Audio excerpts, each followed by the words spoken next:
की थी, आपने लिविंग ऑर्गेनिज्म के ग्रुप्स बना देने हैं, जिसे आपने कहा था हम क्लासिफिकेशन कर रहे हैं। लेकिन आप बायोलॉजी में उन्हें ग्रुप्स नहीं कहते, आप उन्हें कहते हैं टेक्सा। तो उस टेक्सा से ये वर्ड लिया गया है टेक्सोनोमिक हायरार्की, मींस एक लैडर बन जाती है।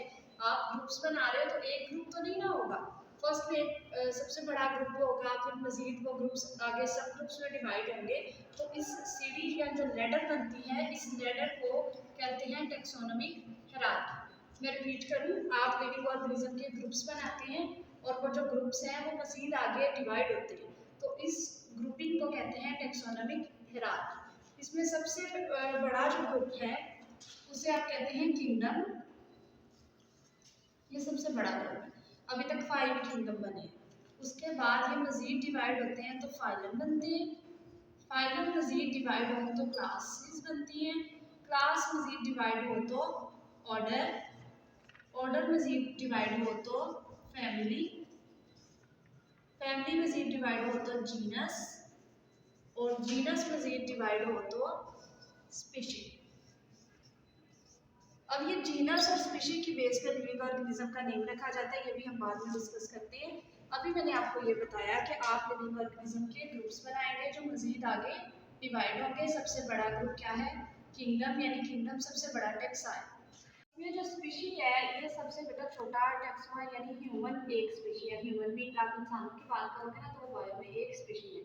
किंगडम सबसे बड़ा जो है वो टेक्सा है। आपने स्टेप बाय स्टेप इन्हें डिस्कस करना है। आपके सिलेबस में अभी उन्होंने किंगडम्स को एक्सप्लेन किया है, लेकिन किंगडम्स को एक्सप्लेन करने से पहले मैं आपको बताऊंगी बायोनॉमियल नॉमेनक्लेचर क्या है।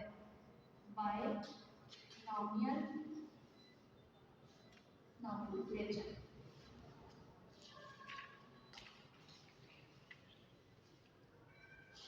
Bio means two, nomial show कर रहा है नेम्स, यानी आपने लिविंग ऑर्गेनिज्म के नेम्स बनाने हैं। आपने कहा हम लिविंग ऑर्गेनिज्म को डिवाइड कर रहे हैं तो ये क्लासिफिकेशन है, आप साथ साथ उनको नाम भी देंगे।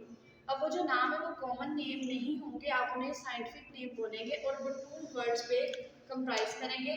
फर्स्ट होगा जीनस का नेम, सेकंड होगा स्पीशी का नेम। अगर आप ह्यूमंस की बात कर रहे हो तो ह्यूमन की जीनस है होमो और स्पीशी है सेपियन। अब इन्हें लिखने का भी क्राइटेरिया होता है। आपने जो जीनस का नेम है उसका फर्स्ट लेटर कैपिटल रखना है, जैसे होमो में एज को हमने कैपिटल रखा है, और जो स्पीशी है उसका फर्स्ट लेटर आपने कैपिटल नहीं करना, वो भी स्मॉल ही होगा। यानी फर्स्ट लेटर के अलावा, जीनस के फर्स्ट लेटर के अलावा बाकी सारे लेटर जो होंगे वो स्मॉल होंगे। सेकेंड रूल ये है कि अगर आप उसे कंप्यूटर में यानी टाइप कर रहे हैं तो आप उसे इटैलिक्स में लिखेंगे, अदरवाइज आपने हैंड रिटन किया है तो आप उसे अंडरलाइन करेंगे। ये इसके रूल है। और थर्ड रूल ये है कि अगर आप बार बार आपने लिखना है नेम, अगर आप कोई लिस्ट बना रहे हैं तो उसमें फिर आप जो जीनस का नेम है उसका सिर्फ आप फर्स्ट लेटर जो है वो लिख के डॉट लगा दी, फिर आगे आप स्पीशी का नेम लिख दें, जैसे होमो का हमने एज लिख दिया और सेपियन को लिख के अंडरलाइन कर दिया। ये है बायोनॉमियल नॉमेनक्लेचर। ये तो स्पीशीज एक डिटेल टॉपिक है जिसे हमने डिस्कस करना है। आप इसे समझे बेटा, स्पीशीज लिविंग ऑर्गेनिज्म का ऐसा ग्रुप का वो ग्रुप है जो आपस में इंटरप्रेट करें और जो इनके ऑफस्प्रिंग्स भी हों वो भी आगे आपस में रिप्रोडक्शन कर सकें। फॉर एग्जांपल ह्यूमन है तो ह्यूमन एक नेचुरल स्पीशीज है। स्पीशीज जो है वो आर्टिफिशियली भी प्रोड्यूस हो सकती हैं, जैसे उन्होंने मेल डोंकी, एक साइंटिस्ट था उसने मेल डोंकी और फीमेल हॉर्स की आपस में रिप्रोडक्शन करवाई और उसके नतीजे में क्या प्रोड्यूस हुए? म्यूल।